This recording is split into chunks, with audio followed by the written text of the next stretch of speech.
Are you a true fan of Conan the Barbarian? Get ready, because here it comes, the ultimate fan question. What defines the authentic version of Conan the Barbarian? Okay, let's be honest. When you hear the name Conan the Barbarian, you instantly think of Arnold Schwarzenegger and his iconic 1982 film portrayal. And while that movie is great, and Arnold Schwarzenegger's amazing, Conan is so much more. With a creator that died at the young age of 30 and nearly a century's worth of posthumous stewards, this iconic character has evolved through countless incarnations, from comics to pastiche novels to Saturday morning cartoons to video games and orange soda parody t-shirts. Honestly, I don't want to know what kind of like knockoff Conan stuff exists out there, because I bet it gets scary real quick.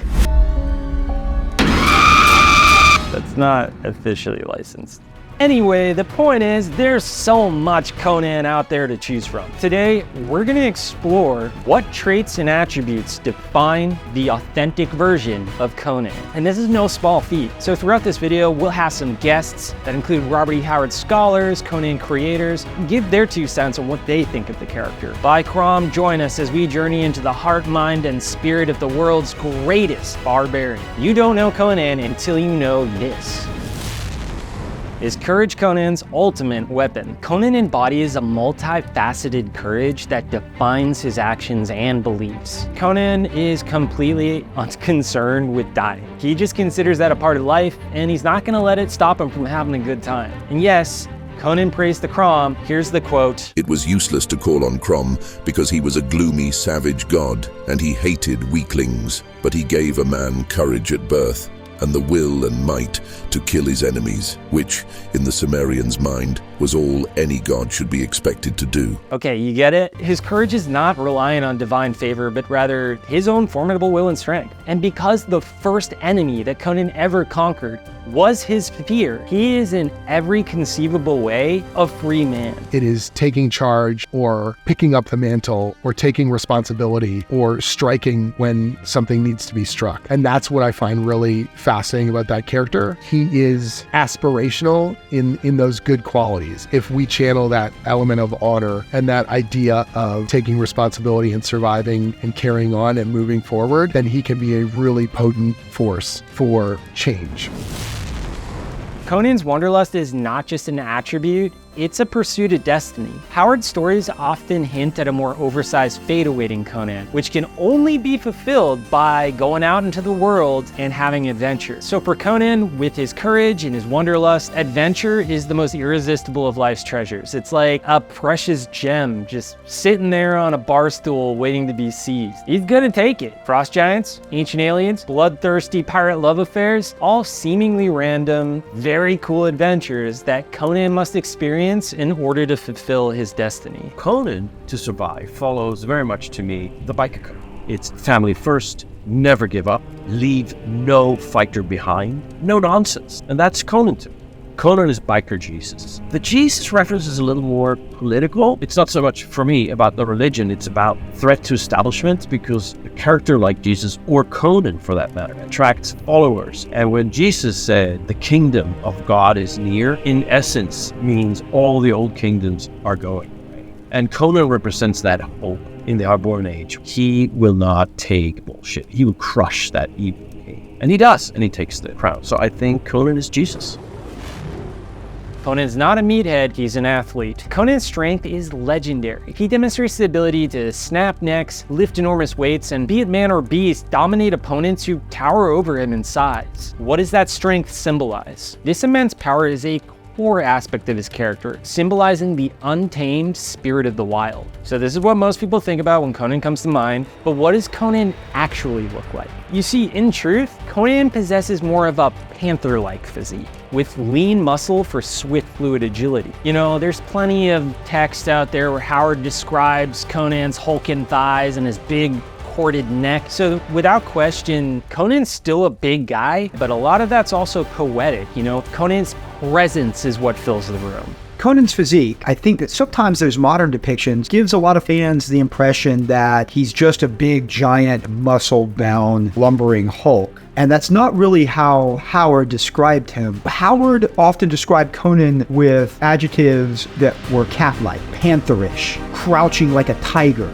So he's able to move. He's quiet when he needs to be and stealthy. But like a tiger, there's also that potential for sudden violence. Those muscles that are like a coiled spring all of a sudden snap and he'll rip you apart. So yeah, he's a big man. Yes, he's muscular, but he's also quick and sudden and deadly.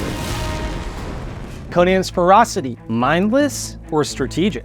Conan's ferocity is evident in his approach to combat. Relentless aggression with the ability to fight tirelessly against overwhelming odds. So this is not the mindless rage of the berserker, but a strategic ferocity that allows him to overcome foes stronger, more numerous, and more cunning. Okay, time out. Imagine Conan's ferocity less like a rampaging Hulk and more like a tactical John Wick using efficient fury to brutally dispose of opponents. Conan is like the ultimate survivor. Survivor in a physical sense and survivor in a mental sense. The will to carry on, the will to continue, the will to overcome, whether that's magic or physical threats or mental domination or leadership or whatever that might be. He is a pure adventurer in that he wants to see and he wants to discover and he wants to challenge himself and that he will survive whatever the world throws at him. And that's strength as a physical element and strength of purpose and strength of will. Conan's endurance allows him to march for days, survive wounds that would be fatal to others, and continue fighting long after others have been exhausted. This incredible stamina is not just a testament to his physical conditioning, but also his mental resilience, forged through countless battles, adventures, and hardships. Ferocity and endurance are not just aspects of Conan's physical prowess, but reflections of his character, embodying the relentless, unyielding nature of a man who refuses to be conquered no matter the odds.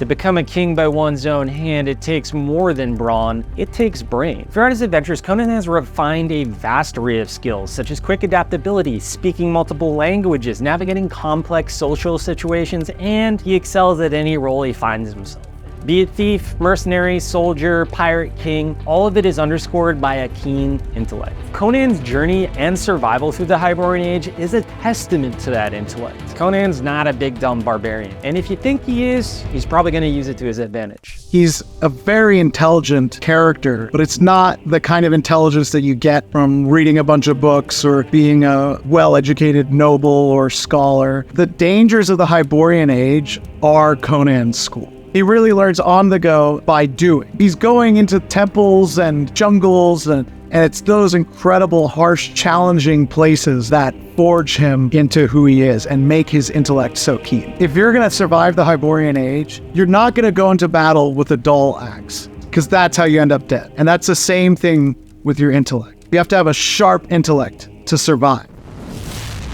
Does Conan have a moral code? Conan's narrative challenges the dichotomy between barbarism and civilization. He presents a character whose barbaric code often shows more genuine integrity than the murky ethics of the civilized. In his role as king, he puts the need of his people before his own and he treats them with respect. And his actions, driven by a fundamental sense of fairness, even with beings vastly different than his own, underscore a paradox that true honor and morality can even flourish in the heart of a barbarian.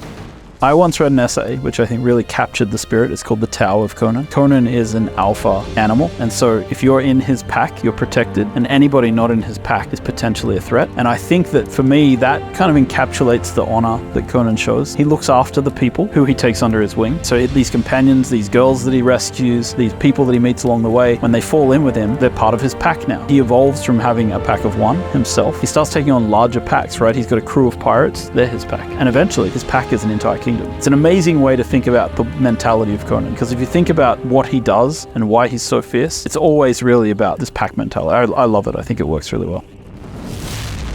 Conan the Barbarian, hero or villain? Conan embodies a complex moral ambiguity that separates him from traditional heroes and villains. If you're in the wrong place at the wrong time, you might wind up dead. And most of the time, it's not personal. The most clearly defined examples of this can be seen throughout the various roles that he's played. As a mercenary, Conan's sword was swayed by the allure of gold. As much as I'd like to think that all the people he assassinated were bad, more than likely quite a few of them were good. He might have slit the throat of a nice little muffin one-man baker or ripped the eyes out of a humble florist. As a pirate, Conan sailed the high seas and engaged in raids, where plunder almost certainly came at the cost of innocent lives. And look, in his defense, Conan was under the influence of love. Come on, we do crazy things for it. Who hasn't burned down a ship full of innocent people in the name of love? Alright, so yeah, by civilized standards, Conan is a bad dude. And if you ignore that, your head may wind up off your body rolling around on the bow of a sinking, burning ship.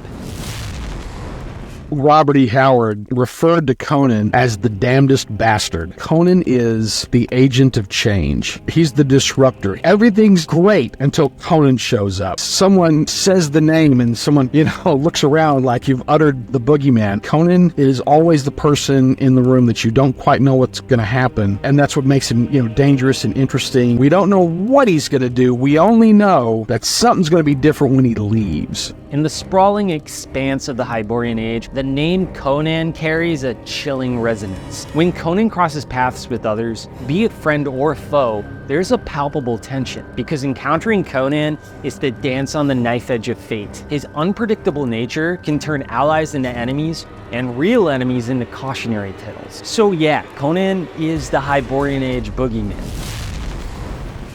So much of the Robert E. Howard stories were built around these ideas of savagery and civility, and that civilization is not a civilized place. They have their laws and their rules and their cities and their kingdoms. They would stab you in the back in a moment. Their morals are compromised. The barbarian will always tell you and kill you to your face and tell you when you're going to cross him too far, and honor his promises and fight with you side by side until his dying breath. Even when he's a thief, he does it in a fashion that is purity of purpose, and he'll tear down the edifices, governmental, religious complexes that stifle the freedom of a man or of a civilization. The Hyborian Age is not black and white. It's painted in shades of gray. From Conan's perspective, survival in this world may require actions that could be considered reprehensible in a more civilized context. Through this lens, Conan's ruthlessness can be seen not just as a personal trait, but as a necessary adaptation to the brutal, unforgiving world he lives in. To understand Conan is to understand the thin line that separates civilization from barbarism. Now that you know the true essence of Conan, find out more about the world he lives in with our video on the Hyborian Age. That's crucial knowledge you're going to need to know. As we delve deeper into the saga of our favorite Cimmerian, we yearn for your counsel. In the comments section, please let us know, what do you think defines the character of Conan? Drop your thoughts, comments, theories, all in the comment section below. Please like and subscribe. I'm your Nemedian chronicler, Sean Curley. I'm back for more next time.